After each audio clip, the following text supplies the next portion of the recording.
Saurabh Upreti here, and this is the analysis of UGC NET December 2022 paper, which was conducted on 1st March 2023.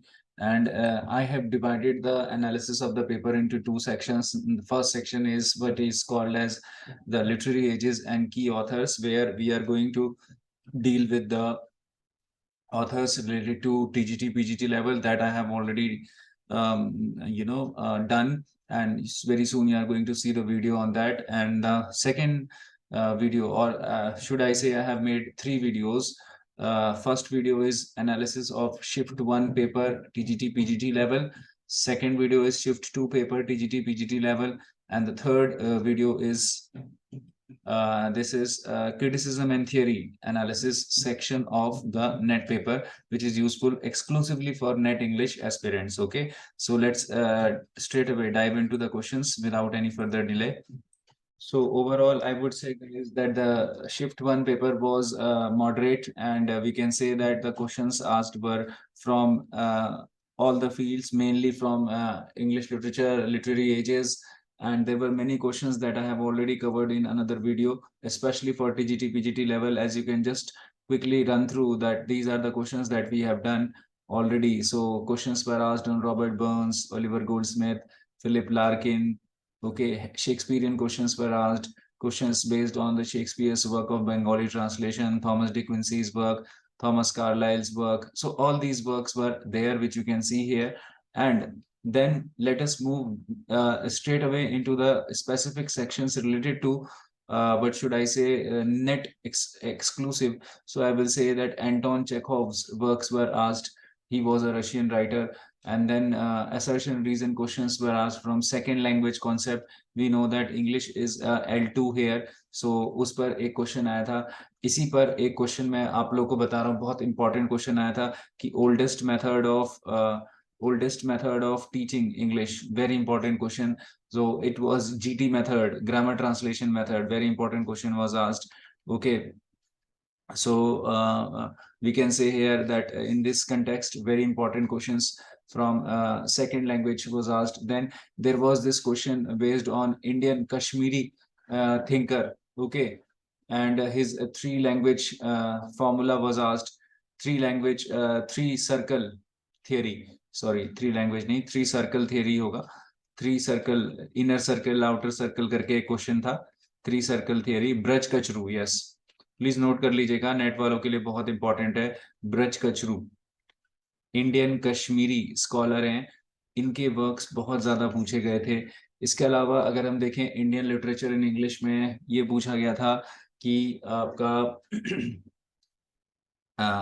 जो है history of Indian literature in English, अगर आपको याद होगा M के नायक हम लोग ने देखा था, ने लिखा है history of Indian literature in English. उनसे क्वेश्चन था. This is paper shift 2. मैं वहां पर कंपैरिजन करके थ्रू बता दे रहा हूँ कि शिफ्ट 1 शिफ्ट 2 में लैंग्वेज से बेस्ड क्वेश्चंस क्या क्या आए थे. ठीक है, और हम लोग देख सकते हैं कि लैंग्वेज के क्वेश्चंस बहुत ही ईजी होते हैं अगर हमने करे हो तो. थ्री लैंग्वेज फॉर्मूला जो हमारे कोठारी कमीशन है वहां से भी पूछा था. प्लीज नोट कर लेंगे, three language formula Kothari commission. ठीक है, कोठारी कमीशन कब आई थी और इसका क्या इंपॉर्टेंस था, ये पूछा गया था.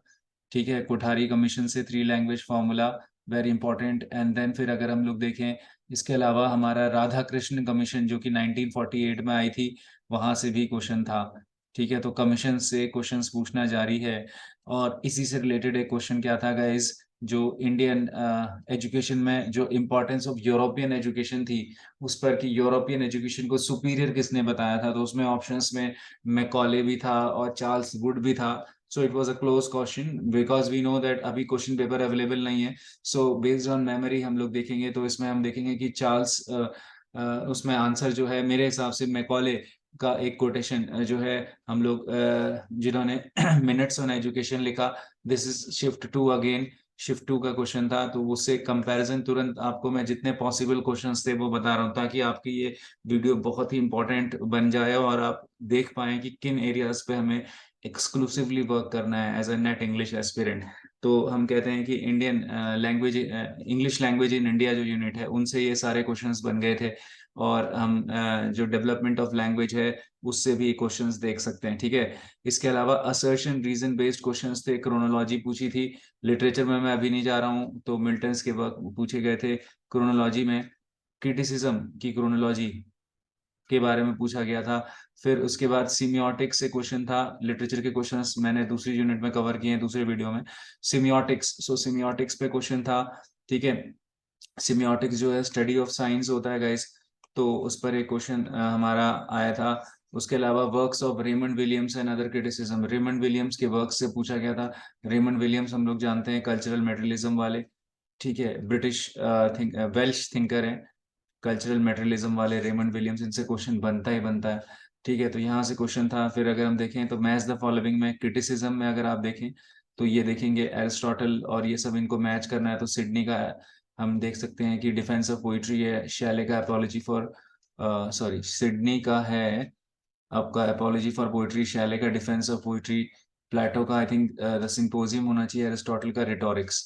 तो आप देख रहे हैं इस तरीके से मैच करना है आपको। फिर कंट्री नेम पूछे गए थे, जैसे ओरहान पैमुक, ये हम लोग वर्ल्ड लिटरेचर में चले जाएंगे।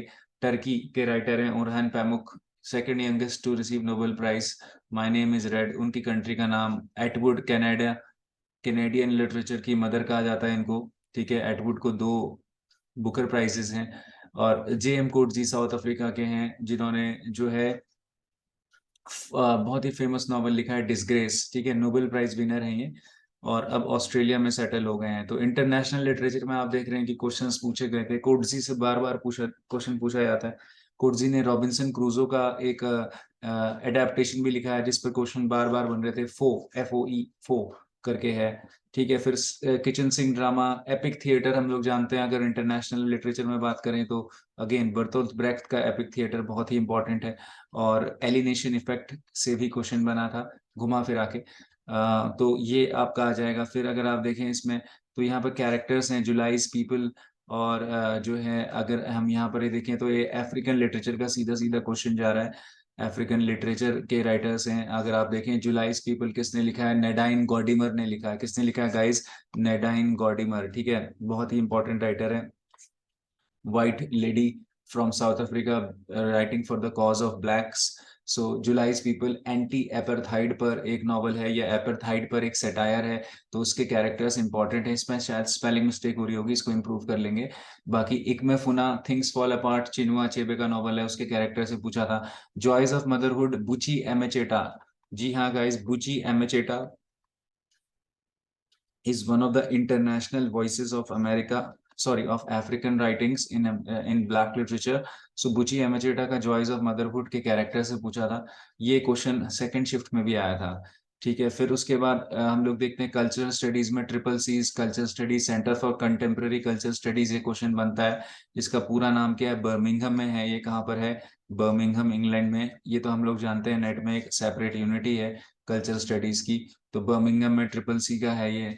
फिर उसके बाद post modern geographies, Edward sofa करके राइटर हैं, उनसे पूछा गया था।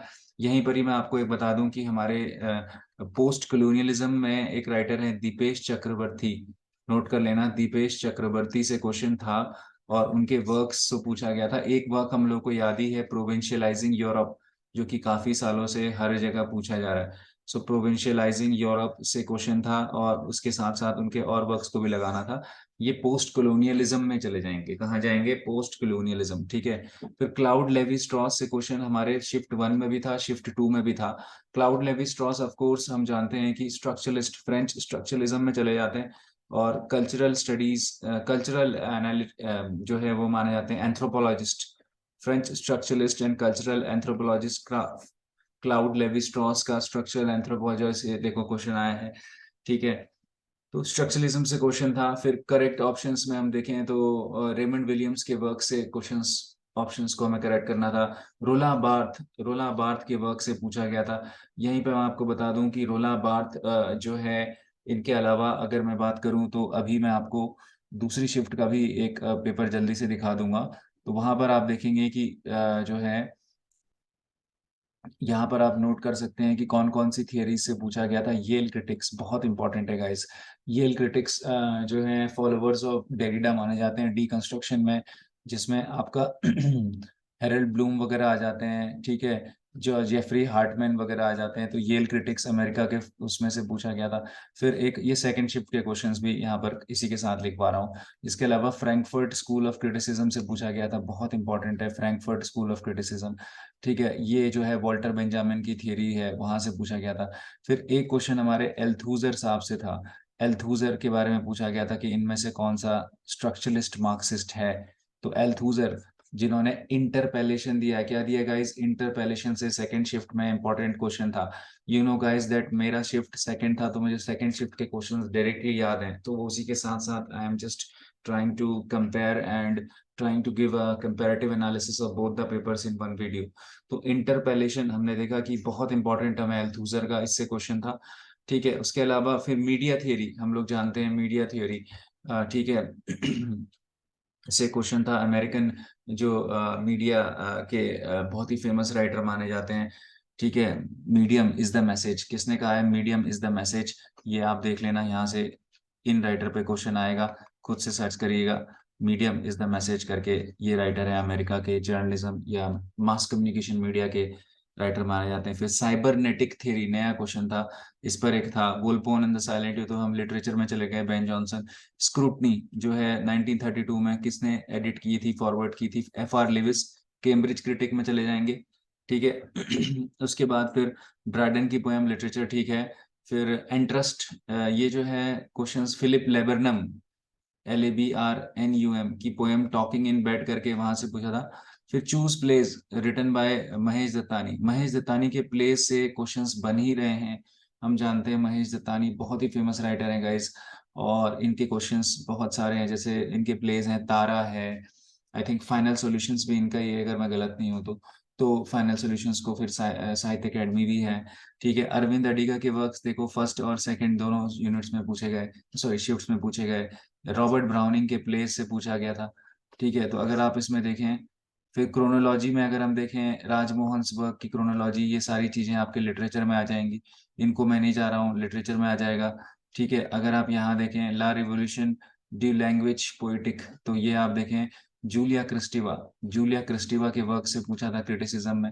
मैंने बार बार कहा है, Julia Kristeva psycho analysis plus feminism की एक इम्पॉर्टेंट, हम कह सकते हैं कि क्या है, कॉम्बिनेशन है एक, तो वो वहां से क्वेश्चन आता है। फिर चंद्रा घोष ने बंगाली में कौन से शेक्सपियर के प्ले को ट्रांसलेट किया था, तो ट्रांसलेशन स्टडीज में चला जाता है work.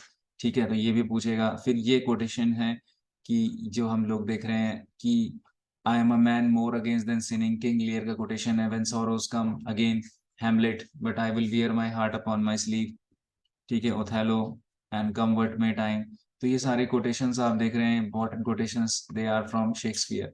So overall I think the papers average shift one में मॉडरेट था।